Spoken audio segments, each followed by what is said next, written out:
आप निश्चित हो जाएं कि मेरी काया इस पाषाण की मूर्ति की बात की स्थित है, तब चेतना को काया से हटा लें और अपने सहज और स्वाभाविक श्वास प्रश्वास के प्रति जागृत बने। बंद पलकों से अपने आती जाती श्वास को उसी प्रकार से देखिए जैसे किसी सजीव वस्तु को आप देखते हैं।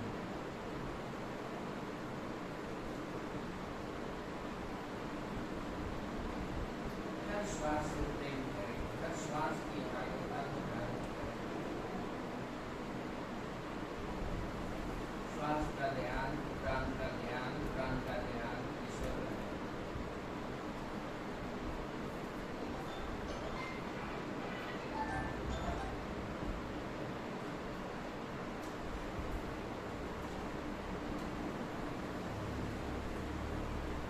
श्वास प्रश्वास की सजगता, मन इधर उधर जाए तो अपने श्वास पर आरोपित करें, बड़ा आनंद आएगा। विचारों के प्रवाह में ना पड़ के श्वास की लयबद्धता के पीछे अपने को कायम करें, अपनी चेतना को कायम करें।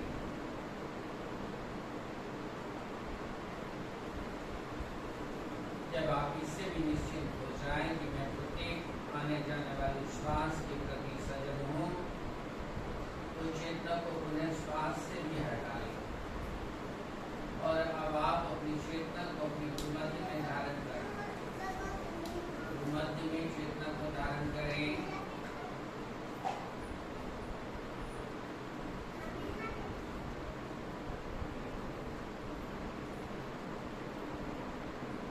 मध्य में चेतना को धारण करते हुए आप शांत हो जाएं, चुप हो जाएं, मौन हो जाएं, एकांत हो जाएं।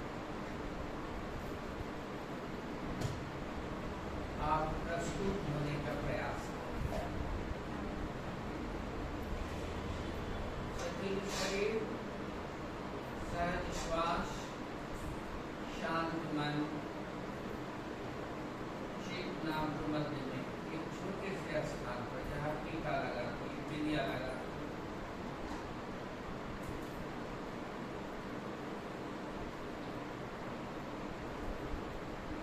मन इधर उधर जाए उसी स्थान पर केंद्रित करें और कल्पना करें वहाँ पर एक दिव्यता की अनुभूति की कल्पना करें, एक डिविनिटी को जानने का प्रयास करें इस छोटे से स्थान पर। इसके लिए आप अपनी मानसिक कल्पना शक्ति का प्रयोग करें। एक जलती हुई ज्योति की अवधारणा अपने भूमध्य में, तो इस ज्योति की कल्पना भी मानसिक होगी और ध्यान भी मानसिक होगा।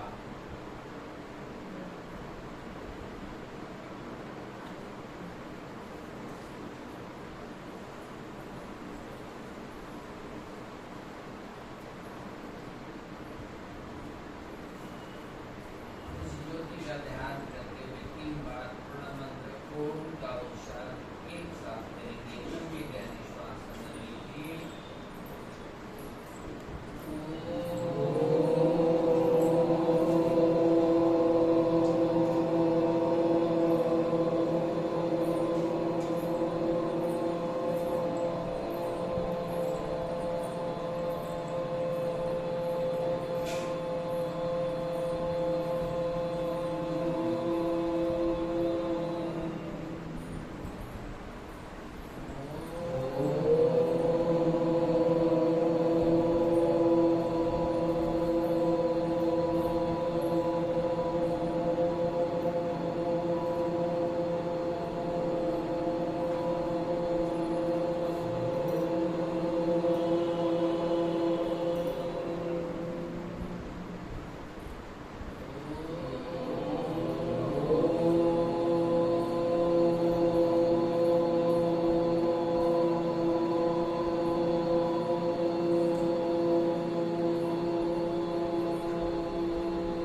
साथ उनके स्पंदनों के साथ अपने मन मस्तिष्क में रहे। जब वह स्पंदन शांत हो जाए, धीरे से अपने हथेलियों को रगड़ते हुए गर्म हथेलियों की आंखों की पलकों पर रखिए और हथेली के अंदर भी कुछ देर बाद आंखों को खोल लें और पुनः अपने हाथ को हटा लें।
नहीं, वो ठीक है।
भावनात्मक स्थिरता के लिए प्रयास किया और छोटा सा टास्क दिया कि बॉडी को आप फील करिए स्टैचू है, ताकि शरीर की तरफ बहिर्मुखी ना होना, फिर थोड़ा सा उससे अंतर्मुखी की रिस्पांस बढ़ेगी, फिर उससे और अधिक इंट्रोवर्टेड की अंतर्मुखी बनाए, फिर गुरुमत देंगे और वहाँ पर बड़ा क्लियर टास्क आपको प्रोवाइड किया गया। Just to feel on here, you are alone, you are alone, you are free from any kinds of attachment, totally detached. और ये डिटैच होना ही कनेक्ट होने का बड़ा साधन। आप जैसे डिटैच होंगे वैसे कनेक्ट होंगे,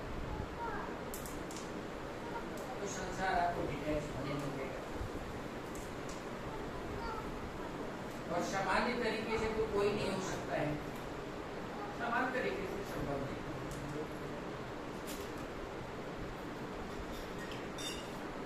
और बहुत आसान और बहुत मुश्किल मानव जाति की। इसलिए आज के दो मुख्य उद्देश्य पर फोकस करना चाहिए ताकि वर्ष भर इस ऊर्जा को आप ले सकें। पूरे वर्ष के लिए गुरुकुल का एक वैक्सीन है, एक spiritual vaccination in the sense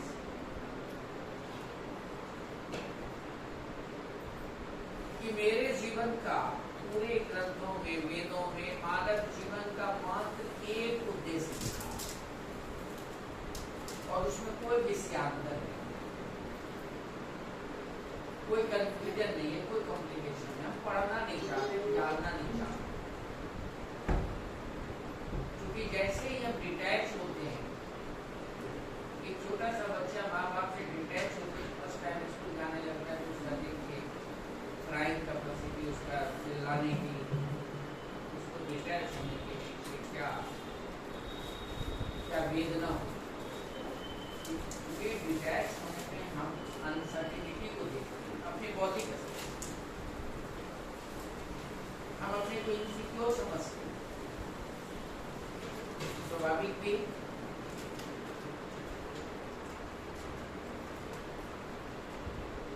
इस परिस्थितियों के लिए एक बड़ा सरल मार्ग को सृष्टि ने बनाया, जिसकी आज एक अद्भुत स्थिति हमेशा याद रखिए कि तीन ही तत्व है सृष्टि, only three elements,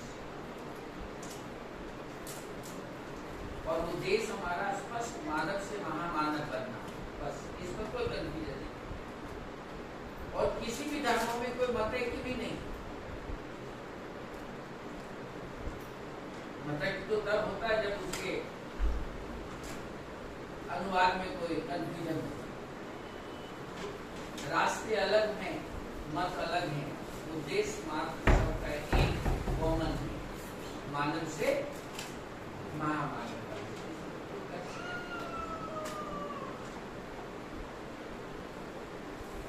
तो ये मानव से महामानव बनने की प्रक्रिया के लिए जो मुख्य बातों को समझना है, जानना है, जिस पर परस्पर काम करना है, वो है बॉडी एलिमेंट्स, सेल्फ कॉन्शसनेस, आत्मिक चेतना जो ईश्वर नाम, और दूसरा ब्रह्मांडीय चेतना। एक सेल्फ कॉन्शसनेस आत्मिक चेतना और दूसरा कॉस्मिक कॉन्शसनेस ब्रह्मांडीय चेतना।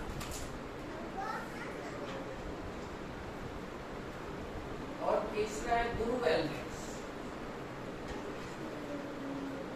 जो कनेक्ट करता है, जो अपॉर्चुनिटी देता है, जो इंस्पायर करता है, जो लाइक जो ऑक्सीडाइजिंग एजेंट है, एक उत्प्रेरक का काम करता है, कनेक्टिविटी का काम करता है। ब्रह्मांड में जो चल रहा है, आपके सेल्फ टीवी में दिखने के लिए एक कनेक्टिविटी की जरूरत है, तो गुरु बल एक कनेक्टिविटी है।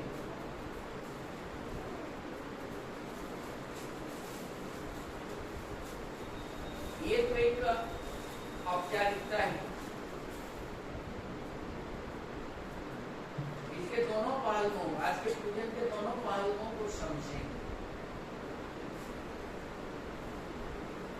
इसलिए माँ बाप यदि बच्चों को शुरू के समय में ठेला गाड़ी देता है या पकड़ते अलग कोई संयंत्र देता है जिससे वो चल सके, चलना सीख सके, तो माँ बाप का ये उद्देश्य कतई नहीं है कि जब ये 18 साल का भी हो जाएगा तो उसको ठेला गाड़ी दे, ऐसे कहीं उसकी जेहन में नहीं। लेकिन जिस कालखंड में उस बच्चे को ठेला गाड़ी प्रोवाइड किया जाता है, बच्चा कितना खुश होता है, खिलखिला के हंसता है और उनके सहारे दौड़ता है, और पलक झपकते कुछ दिन में वो बिना किसी सहारे के दौड़ना।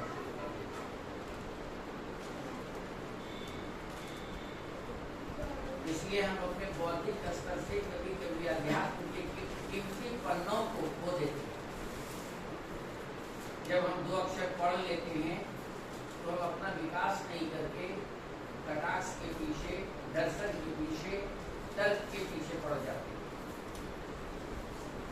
और तर्क हमें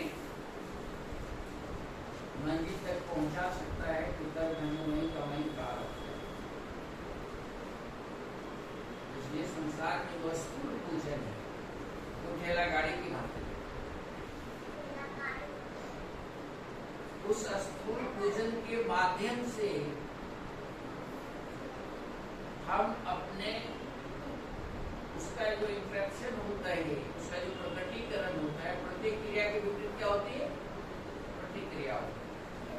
तो जब बाहर में इस तरह से हम गुरु को बिठाते हैं, गुरु को पूजन करते हैं, यजन करते हैं, और उसकी कनेक्टिविटी की एक बड़ा सा चीज इन लोगों ने दिया है, एक सरल सरल श्लोक, उस मंत्रांश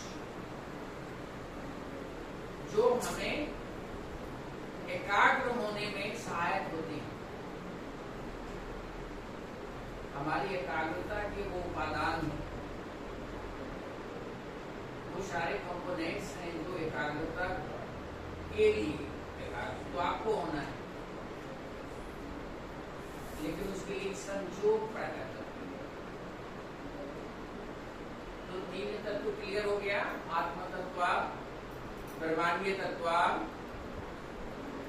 और गुरु तत्व। Self consciousness, cosmic consciousness and Guru consciousness. और गुरु यहाँ इथर फेज में है, इथर फेज में तत्व है, गुप्त सब तत्व है, आप शरीर नहीं है। आपके अंदर में एक छोटा सा चिप है, आपका केयर ऑफ वही रह जाता है, सन ऑफ वही रह जाता है, उसके बावजूद भी आपको घर से बाहर कर दिया जाए, बंधों में रह जाते हैं, चिप निकलने। जो चिप है वो है आत्म तत्व।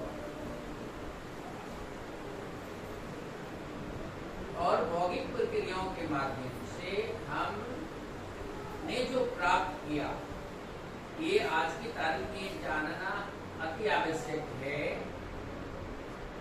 कि ये शरीर विकासवाद के माध्यम से हमें प्राप्त हुआ है, बड़े भाग मानुष कर पावा, और उसमें हम मास्टर पीस रहे, इसलिए उन प्रवृत्तियों का नाम दिया गया पार्श्विक प्रवृत्तियां, एनिमल कैरेक्टर। और दुर्भाग्य की बात है कि मानव की मूल प्रवृत्ति पार्श्विक ही है, इसलिए उसको कोई वेरिएशन नहीं है। आहार, निद्रा, व्यय और मैथुन को पार्श्विक प्रवृत्ति कहा गया, और मानव जन्म के साथ जिस प्रवृत्ति को लेकर जन्मता है उसकी मूल प्रवृत्तियां कॉमन होती हैं। केवल आपको एक चीज दिया गया जो आप एनालाइज कर सके, डिबेट कर सके, डिस्कस कर सके, एक्सेप्ट कर सके, और वो टूल्स का नाम है चेतना। केवल बड़े भाग मानुष बाबा का मात्र एक ही सेपरेशन बिटवीन एनिमल एंड हमारे और पशु के बीच में एक लाइन खींचती है, उसका नाम है चेतना, जिससे हम अलग हो गए। टेंगड़ी से नहीं, टेंगड़ी से पहचान अलग हुए चेतना के साथ, और वो चेतना को मूलाधार चक्र में छोड़ दिया गया, और आपने जितना पाप पुण्य, जितना आपके कर्मों के संस्कार हैं, ये सब को रिस्टोर कर दिया गया। मूलाधार, और वो रिस्टोर करके आपके कैरेक्टर को भी छोड़ दिया गया वहां। इसलिए मूलाधार का कैरेक्टर क्या है? आहार, निद्रा, व्यय और मैथुन। लेकिन आपको एक चेतना दिया गया और एक गुरु दिया गया। मानव के जीवन में दो संयोग हैं। मानव एक चेतनशील प्राणी, और उसके जीवन में सृष्टि ने एक तत्व को दिया, गुरु को दिया, कि तुम इससे स्फुरन कर सकते हो, तुम इससे एक संयोग प्राप्त कर सकते हो। और जैसे ही वी कैन चूज करना सीख जाते हैं आप, आहार, निद्रा, व्यय और मैथुन कांस्टेंट है, वी कैन चूज है। आप जानवर से डिफरेंट बिहेव करते हैं, क्यों? आप राइट एंड रॉन्ग जानते हैं। और इस तरीके से जब चेतना अपलिफ्ट करती है तो उसकी जर्नी प्रारंभ होती है मानव से महामानव की ओर। यही है बड़े भाग मानव बाबा, और इसका कोई मतलब नहीं है। लेकिन इस मानव स्तर को पाने के बाद जो संयोग है तो गायन होना चाहिए कि बड़े भाग से संयोग